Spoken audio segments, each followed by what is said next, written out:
panalangin nyo at pagbibigay ng abuloy sa simbahan, kayo'y nakakasiguro na kayo'y hihingi ng mga santo sa inyong mga panalangin. Dahil sila'y malalapit sa Diyos. Totoong may milagro. Padre, ilan po ba ang milagrosong santo dito sa Pilipinas? Todos. Lahat. Kung gano'n dapat pala tayong kaingitan ng Espanya. Sapagkat dito pala sa Pilipinas ang lahat ng santo ay milagroso. At doon sa Espanya, iyo'y pareho lamang. Sa Espanya po, ang mga fraile ay hindi kasing milagroso ng mga fraile dito sa Pilipinas. O baka naman milagroso lamang sila sa malalaking mag-abuloy, sa malalaking magbigay. Tingnan mo nga lamang, reta-retaso lamang, pinagpunit-punit na retaso ay nagiging isang scapularyo. Milagroso nga. Milagro. Ano kayang ibig niya sabihin? Anong ibig sabihin? Ang ibig sabihin ni Tay, kaya milagroso ang mga pare. Kasi kahit bigay kami ng bigay ng mga pera sa mga santo, eh hindi pa rin ito nagtutupad. Sino yung katabi mo? Ang tatay ko, Tatay Cielo. Tatay mo si Marcelo H. Dalpolar? Eksakto! Ako si Ana. Ako naman si Noli. Ako naman si Sofia. Sophia, halikan. Uwi na tayo. Teka lang po. Susunod na lang po ako. Sige, pawalan na ako. Oh, gusto niyo ba siyang makilala? Oo. Hindi kayo. Tatay! Tatay! Dito natin isang kain sa eskwelahan namin. At ang sabi niya, masamang tao raw po si Jose Rizal.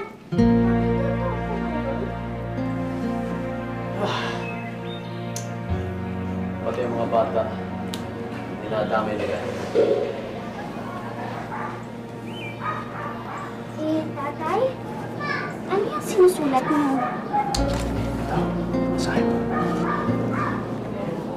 Sa pangaral ni Padre Rodriguez na huwag bumasa ng Noli Me Tangere ay inyo na ang langit. Kaiigat kayo, Dolores Manapat. Ang sa mga praile, kaiingat kayo. Ang kay Tata Celo, kaiigat kayo. Ano po ang ibig sabihin ng sa inyo? At saka, bakit to kaiigat? At anong igat? Sapagkat iginigiit ko sa mga praile na wala silang basehan sa kanilang paratang kay Jose Rizal sa kanyang pagkatao at sa Noli Me Tangere. Kaiingat ay ginawa kong kaiigat sapagkat ang igat ay isang isda na mahaba, madulas, maitim.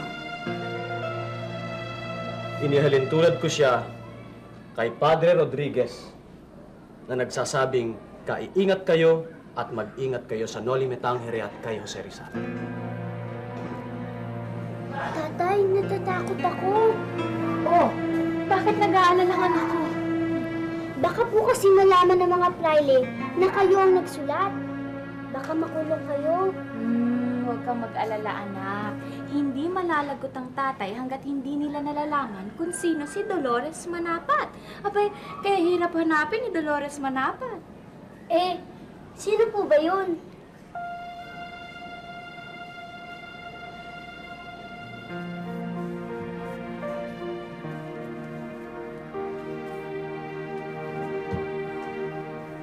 Ako rin yun. Iyon ang pangalan kong ginagamit. Sapagkat alam kong delikado ang aking gawain at ayaw kong mapahamak ang aking pamilya.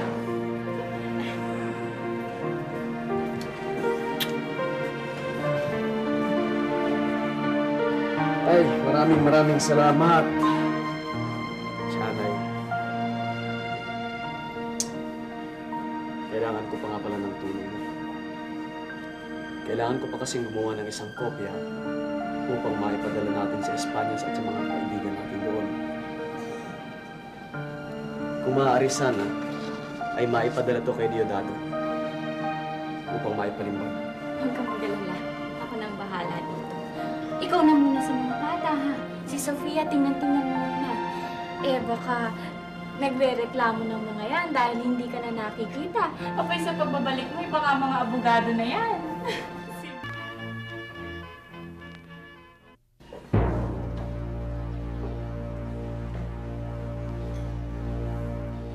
Esta Dolores Manap, anong alam niyo tungkol sa kanya? Marami nang lumalabas na sulatin ngayon. Pinaparatangan kami mga praile ng pag-aabuso sa aming mga tungkulin. At kung sino-sino ang mga sumusulat, mga plaridel, mga bibing dilat, at kung ano-ano pang mga aliases ang kanilang mga pinagagamit. Kung susuriin, Gobernador, isa lang ang grupo na gumagawa ng lahat ng ito.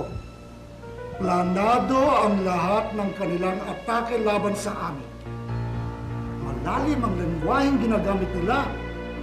Palibhasa'y may pinag-aralan. Hindi basta-basta na grupo lamang ito.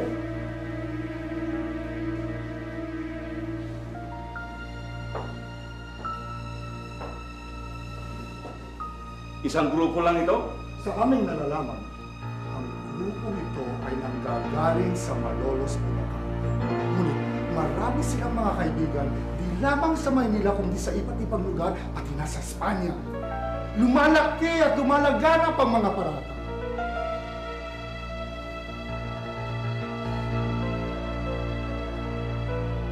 Sino-sino ang mga pinagsususpetsahan ninyo na kalaban ng Espanya? Malaking paratang ito. Pwede ko silang pakulong, hatulan ng kamatayan,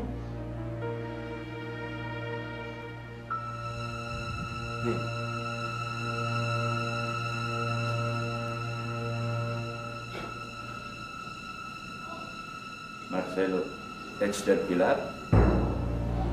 Paano na yan, Ana? Mukhang may masama silang balak kay Tata Selo. Oo nga. Halika, sabihin natin sa kanila. Sige, tara.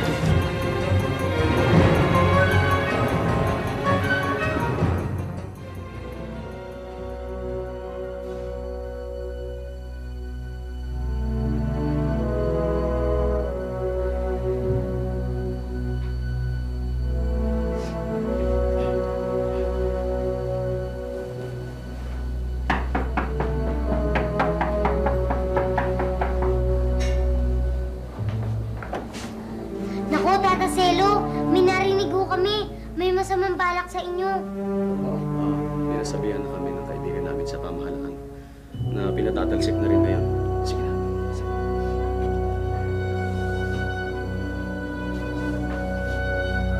Sana'y alam mo, kailangan kong gawin yon. Sinisisi mo ba ako? Kailanman hindi kita sinisi, Selong. Dahil alam mo, handa kaming magsakripisyo ng mga anak mo. Masakit para sa akin, ngunit ang tanging paraan para manatili akong buhay ay ang ako'y lumayo. Kailangan kong magtungo ng Espanya. Naiintindihan ba ninyo ako, mga anak? Opo, Tatay. Lagi po akong susulat sa inyo. At huwag niyo rin pong alalahanin sila Nanay at Anita. Ako na pong bahala sa kanila. Sofia, marami pang gagawin ng tatay mo bago umalis. Sige, pumunta ka muna kay Ana.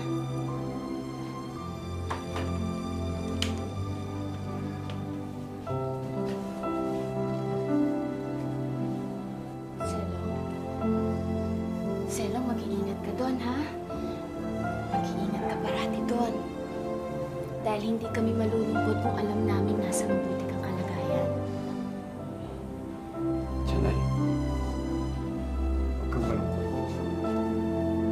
Sa inyo at sa mga bata ako kukuha ng ligtas.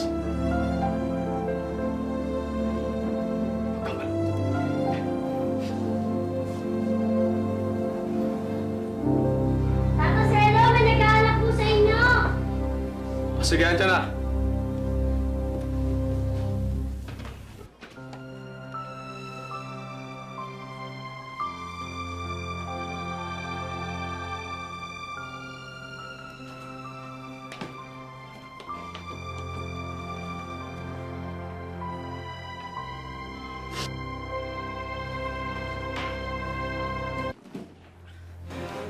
Mahalaga ang itatatag nating grupo. Ang Komite de Propaganda ang magpapatuloy ng gawain natin dito sa Pilipinas. At susuporta sa amin sa Espanya. Ngunit ang importante sa lahat ng inyong mga sulat, huwag kayong makakalimot na ibalita kung anong nangyayari sa inyo at kung anong nangyayari dito sa atin. Noli Ana, sana'y makatulong kayo sa pagpapalaganap ng ating laban. Maraming salamat sa inyo.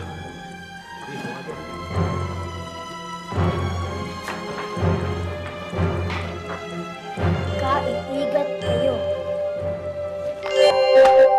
Lola, ito na po. Lola.